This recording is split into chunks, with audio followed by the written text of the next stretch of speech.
Good afternoon, YouTube, and Happy New Year to everybody. I hope everybody had a great holiday season and they had a wonderful New Year's, and everybody had a lot of fun. It's 2026, a lot of changes coming out this year, a lot of different things, especially with my program. A lot of different things across the country, politically. You've seen it all. Excuse me. But I don't want to get into that stuff. I want to get into more fun stuff, racing stuff. So, in previous videos, I talked about doing a PDM instead of a fuse block and fuses and stuff in my race car. And so I went ahead, and if you watch previous videos, you'll notice that I turned and got, got something stuck in my throat here. If you notice, I picked up the smart wire PDM from Racepak to do the wiring chores in my car. I also got a solid state MSD high current relay to help with some of the switching and stuff. So why did I go these ways? I've already explained it, but I'm going to go ahead and explain it again. Number one, I wanted to get rid of mechanical relays and fuses. They can be problematic, especially when you get into more humid or moisture weather, like kind of what we have up here. And also because they just make things easier. You can do more with them than you can with the standard components, and the reliability has been proven. Cleans up the wiring a little bit. They look a lot neater, look a little more professional, and you just have a lot more stuff that you can do with them. It's cold today. It's supposed to be really cold this week. It was 15 below last night. It's 10 below right now outside. I do have the heater going in the garage on its lowest setting, but I'm just not feeling it. I don't think I'm going to go out there today at all.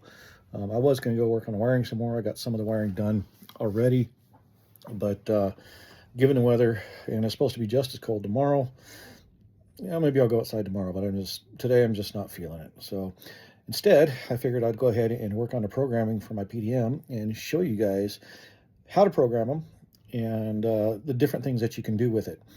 The PDM allows a lot of options for how things get turned on and how things get turned off. And you can't do this stuff with a standard relay without adding a lot of extra stuff to it. It makes it more complicated than it needs to be. Here it's just a couple of keystrokes and a couple of conditions, and then you're good to go. But I wanted to go ahead and show you guys what's going on with that and how I programmed it. So give me just a second here, and I'll show you guys the computer. Alrighty, so here we've got my laptop that I use for programming my car, my ignition, my PDM, and all that stuff. And here I've got my little note tablet with all of my notes on it. So I'm going to go ahead and flip over this first page. So I got all my scribbling, what my new dash switches are for, how they're going to be set up and everything, what they're all going to be doing and everything. And then up here, I have a list of all of my inputs for the PDM. So now the way this is going to work is all of these guys input a signal, either a voltage or a ground. The V is volts, G is ground, obviously. And those inputs go into the terminals on the connectors that you see right there. Okay. So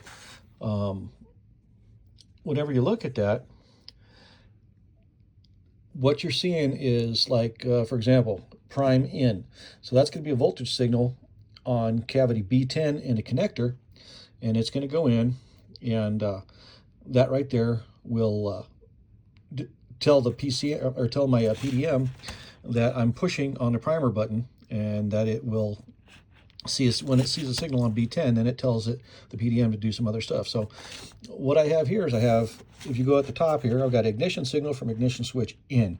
So there's only one switch that does not get its power from the PDM, and that is the ignition switch. It's going to get its power directly off the master cutoff, so it can be a voltage signal in. I'm doing that for a reason. One, I need to have something to tell the PDM that I'm requesting the ignition, so it can enable all of the other stuff that it needs to turn on. And then I've got the water pump in. That'll be a voltage signal telling you push on the switch. It'll send a voltage signal into the PDM, tells it to turn on. The fan, backup switch, bottle heater for the nitrous, primer, nitrous purge, nitrous arm, wide open throttle switch. That's going to be a ground, just like the backup switch is, and I'll tell you about that in a little bit. Backup button and a delay box timer. And I'll explain that one here in just a little bit too. And then if we look, here's all of my outputs. So ignition power out and the size of the output. So my data recorder, that's going to get fed from a 10 amp, because the PDM has 22 10 amp outputs and 8 20 amp outputs.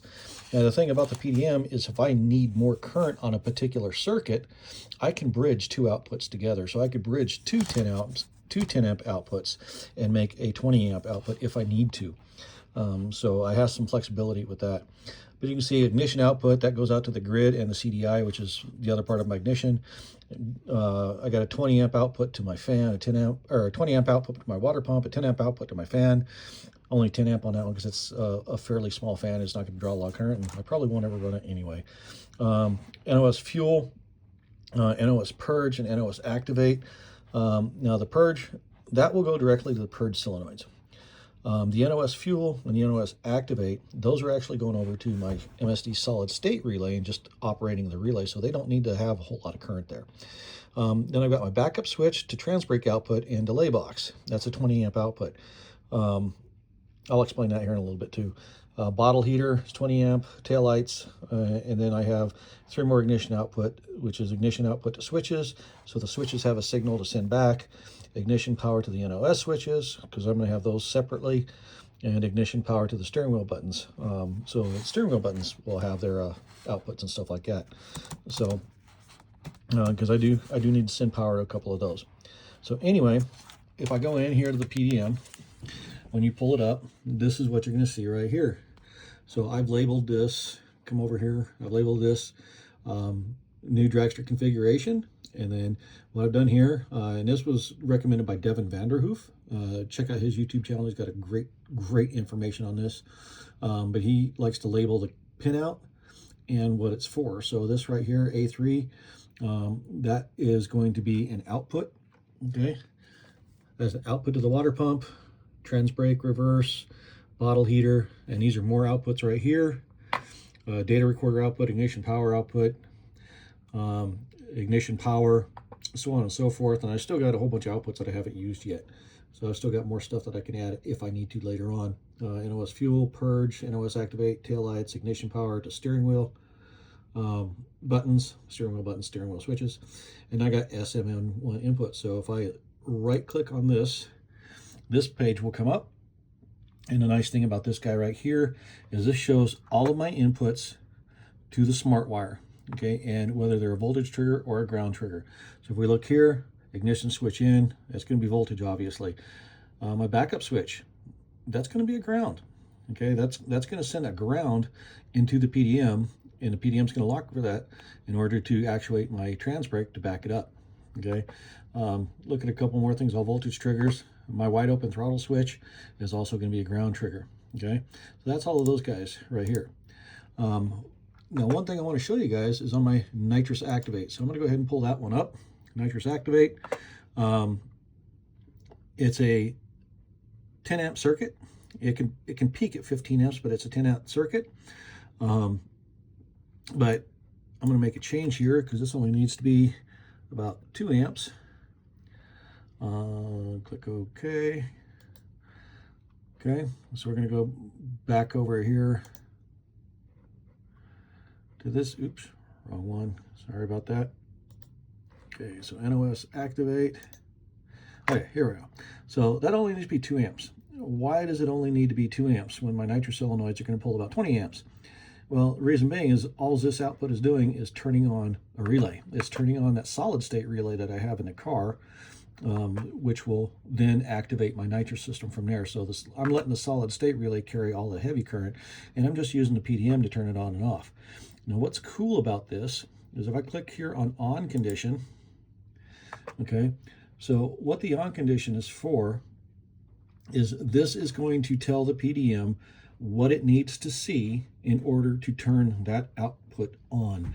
So in the case of my nitrous activation, I don't want it to turn on all the time. Okay, I only want it to turn on when certain conditions are met. So let's look at these conditions. First off, in order for it to turn on, the ignition switch needs to be on. So there's one output, or one input, I mean. My nitrous arming switch has to be turned on, so it has to see that.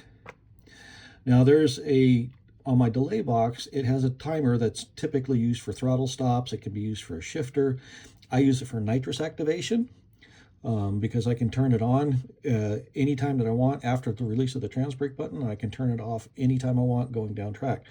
So what I've done is I use the delay box timer as my another input to the PDM to actuate the nitrous.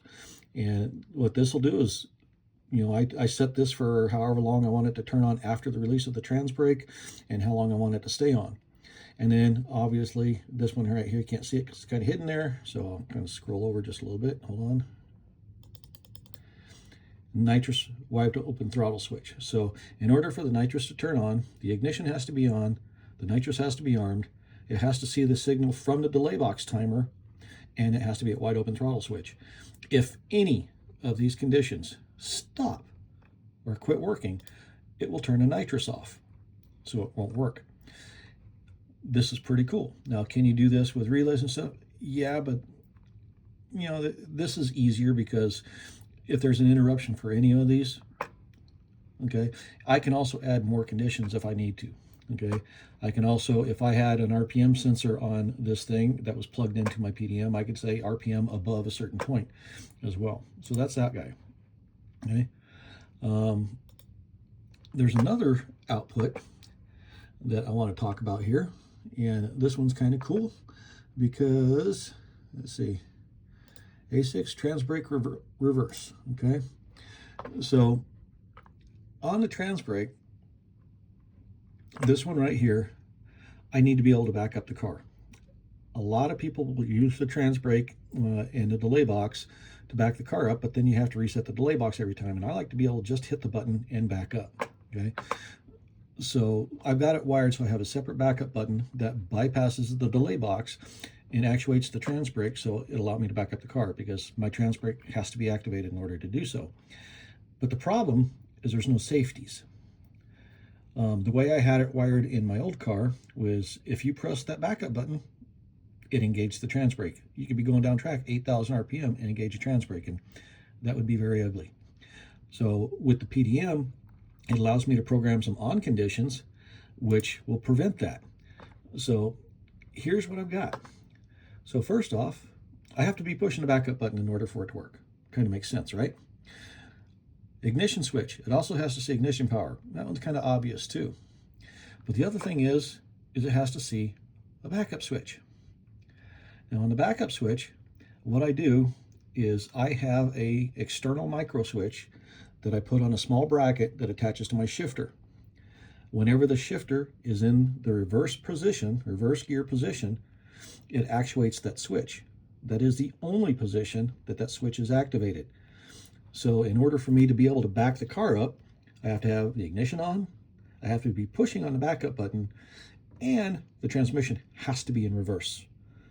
If any one of those three conditions are not met, it will not activate the backup button. So once I go down into first gear and I start shifting the transmission and stuff like that, it's not going to activate that backup button if I accidentally bump it or if I hit it for any reason.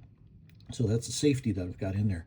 And I can do that pretty easily with the PDM just by telling it, when you see that signal, it works. When you don't see the signal, it doesn't. And so that's one of the cool things about this. Okay. So, and then of course, like I said, you can see all my other outputs here. I got all the inputs, any inputs on here. There's one input that I've got to change to a voltage in, and that's my backup switch. I got that set as a ground trigger right now. Well, the backup switch is a ground trigger. My backup button, which is the one that I got to change. Okay, that's a voltage trigger, so we're good there. I thought I had it backwards, but evidently I don't. So anyway, that's the basics on how to program a smart wire. They're pretty simple. I thought it'd be more complicated, and it's actually really, really easy. Now, the thing is these things only have 12 hardwired inputs, okay? There's only 12 hardwired inputs. Right now, I'm using 11 of them. So I've got one more input that I can utilize if I need to. However, if for whatever reason I needed to add more inputs to this thing, because 12's not enough, well, I could have this guy right here, the SB1 switches. Okay, so now the SB1 switches, if you see here, There are 16 of those.